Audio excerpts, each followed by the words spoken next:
Welcome to Rising Bharat, Kajol. Thank you so much. First of all, let me say good afternoon, good evening, whatever it takes. Namaste, namaskar. I'm very, very happy to be here. Thank you so much for inviting me.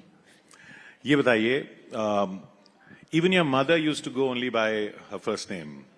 आप भी सिर्फ काजोल के नाम से जाने जाती हैं, जबकि इतने फेमस सरनेम्स आपके साथ जुड़ सकते थे. ये कॉन्शियस चॉइस रही है? बिल्कुल, बहुत ही कॉन्शियस चॉइस थी. मेरी माँ ने मुझे पूछा था जब मैं पिक्चरों में आना चाहती थी उस वक्त, तो मुझे पूछा था कि that you have such a amazing lineage from your grandmother's side and you have your grandfather's side as well. और मुझे उस वक्त और अभी भी लगता है कि मुझे किसी की तरफदारी नहीं करनी थी. I wanted to be true to myself and I did not want the baggage of lineage. तो इसीलिए मैंने सोचा कि अगर मैं सिर्फ काजोल के नाम से ना जानी जाऊं तो शायद इतना प्रेशर नहीं आएगा मुझ पर. आप कह रही हैं कि जब आप फिल्मों में आना चाहती थी, पर हमने तो सुना था आप फिल्मों में आना नहीं चाहती थी. बिल्कुल नहीं. मैंने हमेशा अपनी माँ को इतना काम करते हुए देखा है और इतनी तकलीफों से गुजरते हुए देखा है कि मुझे हमेशा लगा कि जितना काम करते हैं लोग इस इंडस्ट्री में उतने पैसे नहीं मिलते उनको. पैसे नहीं मिलते? बिल्कुल नहीं. आई think I have seen my mother work like a maniac from 7 o'clock in the morning to 2 o'clock in the afternoon, 2 o'clock in the afternoon to 10 o'clock at night. तो दो शिफ्ट काम करते थे और 10 बजे रात को मेरी माँ घर पे आती थी and it was not a life that I ever wanted to do. मुझे हमेशा लगता था I wanted to be that one जिससे 9 to 5 जॉब हो और हर महीने में पेचेक आता है और उसके हिसाब से आप अपना महीने का बजट बनाते हैं. You wanted that kind of a life. बिल्कुल. लेकिन अब तो पेचेक आपको रोज आता है. अभी हाँ. मैंने fortunately I have learned how to manage my money better. लेकिन फिर कैसे हुआ? How did it start? आप तो स्कूल में थी शायद जब आपने फिल्म साइड की. जी, I was in my first year of college. तो उस वक्त मैं एक्चुअली मेरी जो कजिन थी उसे फिल्मों में आना था, तो वो उसे फोटो सेशन कराना था, तो मैं उसके साथ मेरी मामा की बेटी थी. अच्छा. तो उसे फिल्मों में आना था एंड मैं उसके साथ गई उसका हाथ पकड़ने के लिए कि don't worry, I am here with you. मैं हूं, I come with you, I hold your hand and we'll sit together. हम लोग साथ में बैठेंगे and don't get nervous, I am here with you. और मैं वहां गई और मैंने तो बोला, गौतम ने बोला कि तू आ गई है तो then might as well do your pictures also. बोला अच्छा ठीक है, I mean she is doing hers, ठीक है, even I will do mine, but like let finish hers first, उसके पहले खत्म कर दो. तो उसके बाद उसके फोटोज लिए और she did get an offer for a film, I want to tell you, and she did an ad as well.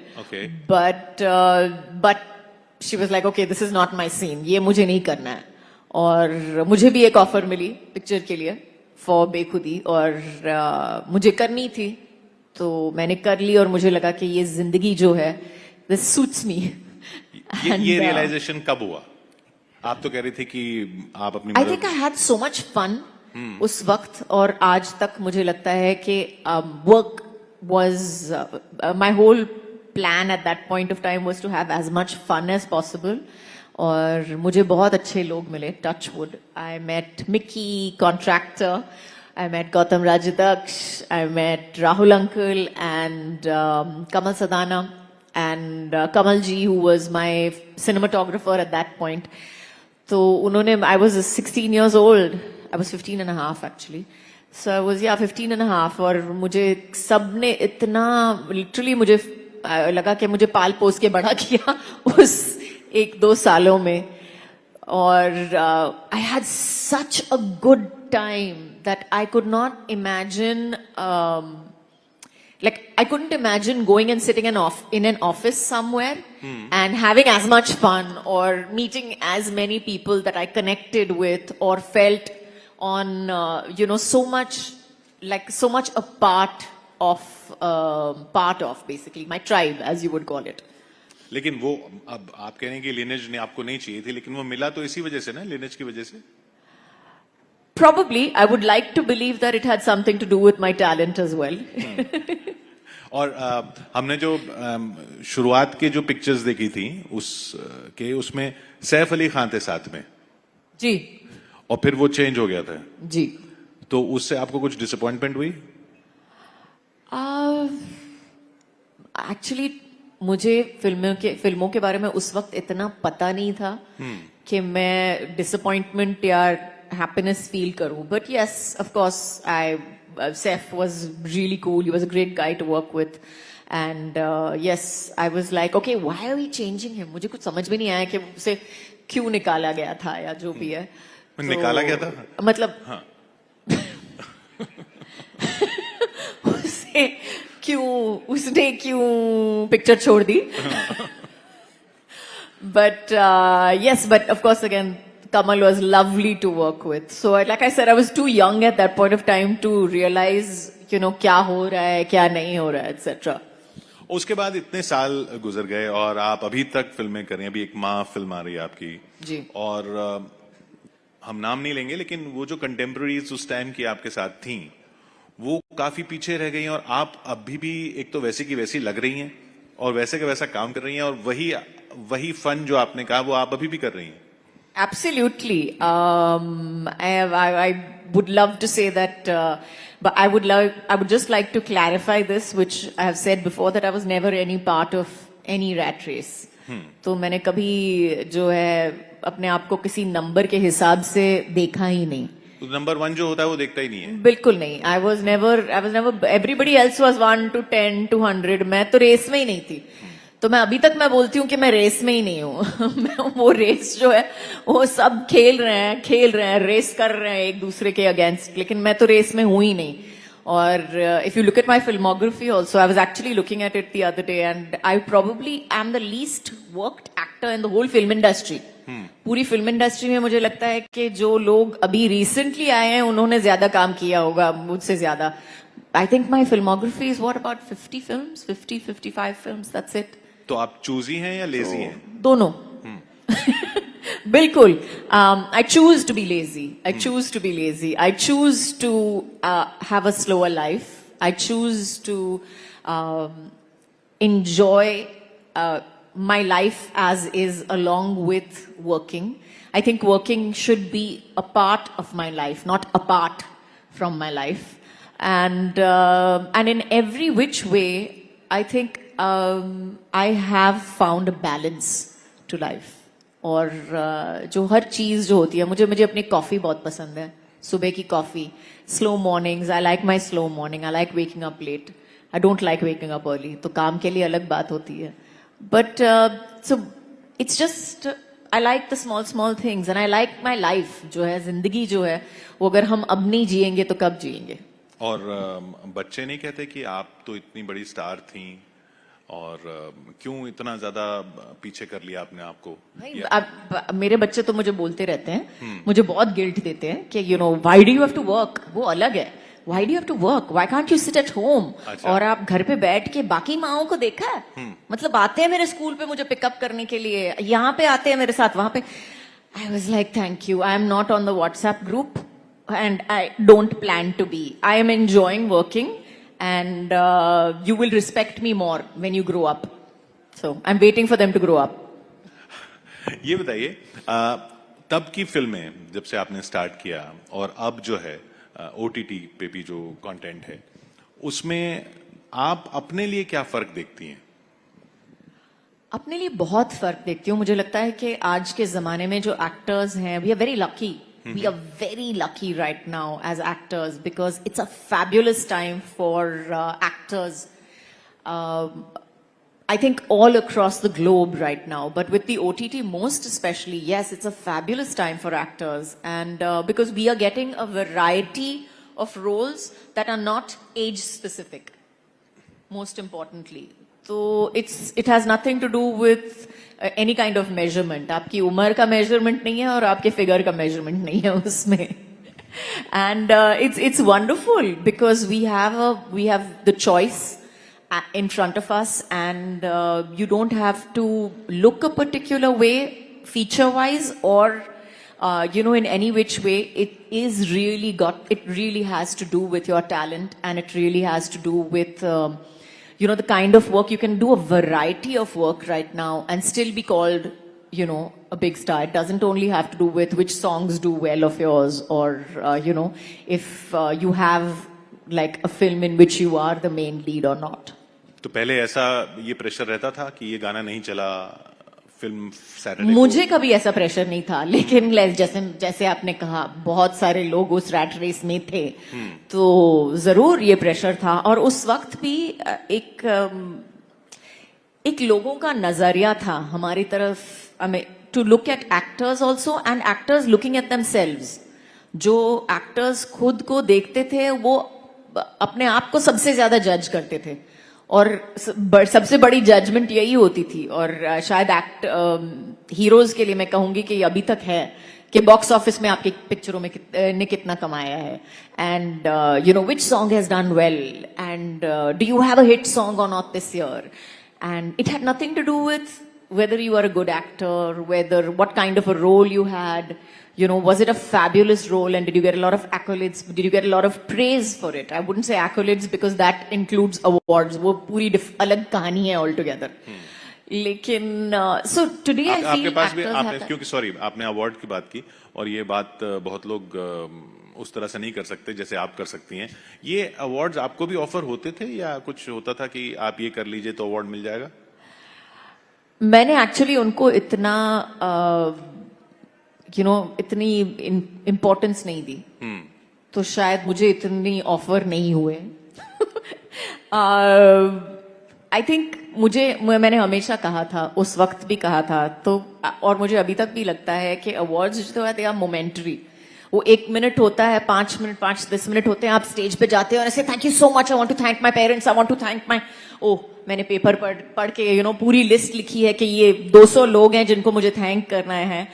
And but after that when you get of the stage it's over, it's done with, और वो picture खत्म हो गई है, वो वक्त चला गया है, and next year there will be another set of awards.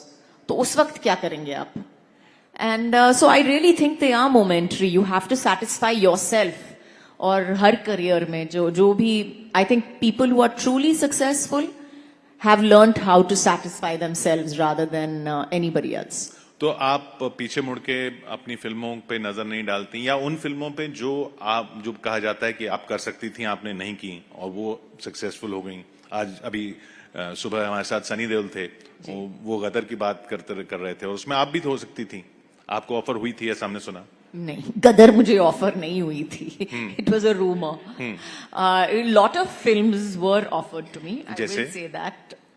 Lot of films, मैं ये बोलूंगी नहीं क्योंकि वो आई थिंक वो पिक्चरें ऑलरेडी बन चुकी हैं, कुछ हिट हो चुकी हैं, कुछ नहीं बन चुकी हैं, तो मैं वो कहूंगी। But I think it's you can claim work, वो आपका है ही नहीं, क्यों जो आपने किया है उसके ऊपर आपका हक जरूर होता है, लेकिन जो चीज आपने की नहीं, वो जो एक सजेशन है, जो एक क्वेश्चन मार्क है, वो आपका कभी था ही नहीं, तो you can't really claim it.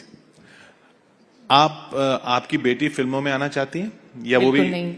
आप भी तो बिल्कुल नहीं आना चाहती थी, लेकिन no but still I think वो 22 साल की हो गई है, होने वाली है अभी, तो I think she is made up her mind के नहीं आने वाली है अभी। क्या एडवाइस देना चाहेंगी आप लोगों को जो आना चाहते हैं, अब जो आना चाहते हैं? पहली बात तो मैं कहूंगी कि please don't take advice from everybody, most importantly, क्योंकि अगर आप पूछेंगे लोगों को कि मुझे क्या करना चाहिए, तो 100 लोग खड़े होके बोलेंगे तुम्हें ये करना चाहिए, तुम्हें ये वो करना चाहिए, तुम्हें अपना नाक बदलो, हाथ बदलो, बालों का कलर बदलो, ये करो वो करो। और I think this is my opinion, strictly my opinion, but I think it is your individuality that makes you stand out. So I think the people that we remember the most are those who have stood out from the rest rather than blended in with the rest. And I think that is the secret of success, to anybody, either on social media or in acting as well. दोनों areas में मैं कहूँगी. लेकिन like they say, please don't take my advice. आपको भी advice दिया था, ये बदलो वो बदलो? बहुत सारे लोगों ने कोशिश तो की है, लेकिन इतनी हिम्मत नहीं हुई लोगों में. ऐसा क्यों? क्योंकि मैंने कभी मांगा नहीं. ये बताइए, आपके मदर का, फादर का, उनका एडवाइस किस तरह का रहता था, या वो उनका कुछ नज किस तरह का रहता था जब आपने करियर ये चूज कर लिया तो? My mom actually was very very clear. I think मैं 12 साल की थी, मम्मी ने मुझे बोला था बिठा के बेटा अभी ना तू 12 साल की हो गई है, 12 now you're entering your teens, and when you become a teenager you have to learn how to think for yourself. And whatever decisions you make in life, they are your decisions. ये responsibility तुम्हारी होगी. अगर गलत हुआ तो तुम्हारा है, अगर सही है तो तुम्हारा है. तो क्रेडिट भी तुम्हारा है और गलती भी तुम्हारी है. तो जो भी करना है जिंदगी में, 12 साल की उम्र में बैठ के सुनाया था मुझे. So I think she didn't interfere too much with any of my decisions as far as movies were concerned. और मैंने कभी पूछा भी नहीं. जैसे आप कहते हो ना कि किसी से एडवाइस पूछी, मैंने किसी से पूछा ही नहीं कि ये करना चाहिए या नहीं करना चाहिए. या तो मैंने किया हाँ, या तो मैंने ना कर दी.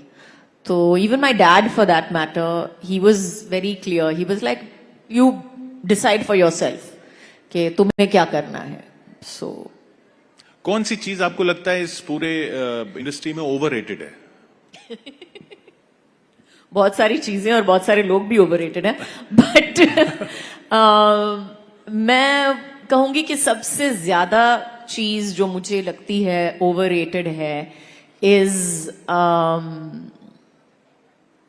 is this weird fake honesty that we have going, जहां पे लोग मतलब अपनी पूरी जिंदगी जो है रो के हंस के जो हर एक चीज जो है दिखा देते हैं on either social media or in every which way. That I feel is a little overrated. I don't think it's necessary. Definitely not. Fame आपका मतलब क्या आपके लिए? फेम आजकल बहुत कॉमन हो गया है. आई थिंक आजकल तो fame is a by word, कोई भी फेमस हो सकता है. But fame for me, the people that I find famous would be people that I respect. जिनकी तरफ मैं देख के बोल सकती हूँ कि अगर ये फेमस है, अगर मैं इनका नाम जानती हूँ, तो मैं ये भी जानती हूँ कि उनका नाम इतना फेमस क्यों हुआ है. Name one. Lots of people, but I'll start with our Prime Minister, Mr. Modi, for that matter. I will start with him to say that I am, he is somebody whom I really, really look up to, and I think he's famous for the exact right reasons, and the reasons are 101. 101 वजह है जिसके लिए वो famous है. So. And he's going to be on the stage this evening. Thank you so much, Kajol ji, for being with us. Fun and fearless, Kajol for you. Thank you so much. Thank you. My pleasure.